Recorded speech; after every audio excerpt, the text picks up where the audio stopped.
If you're struggling to keep your fingers over the fretboard and over each fret, this is a great exercise to help you do that. It's called the spider exercise. You'll see why in a second. This exercise can be quite tricky. I'm going to start you off on the top as opposed to the bottom string. This just makes this exercise a little bit easier. I'll show you it from the bottom string as well at the end. So we have one rule for this exercise. Once a finger goes down on the guitar, it does not lift again till you need it again. You'll see here in a second. Right. So I'm going to play this up on the 7th fret. As the frets are closer together here as well, it's just going to be a little bit easier. You can play this anywhere on the guitar. The higher up the fretboard, the closer the frets are, so the easier this exercise is going to be. So we start off here with our first finger on the 7th fret of the first string.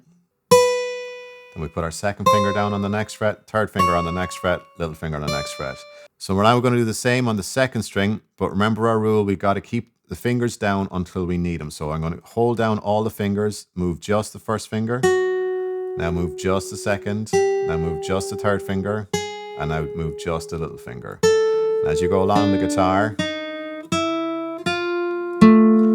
your fingers are going to want to lift, especially that little finger.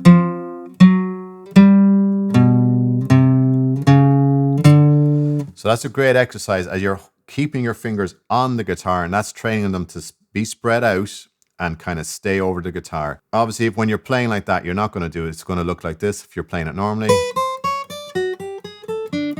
So you can see my fingers come off the guitar, but they're staying over the fret and over the string. You can do that exercise as well, starting on the 6th string. This is a little bit trickier as you really need to have a good curve in your fingers. Otherwise, they're going to block the next string up as you move on to it.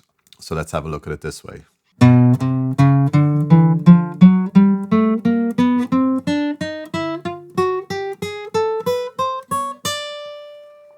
So as you get good at that, you can play that up and down the neck. This is generally how it's played.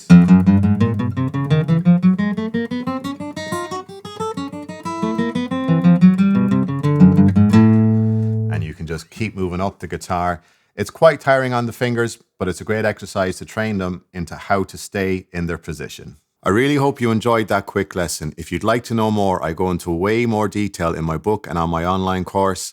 Check out the links in the description.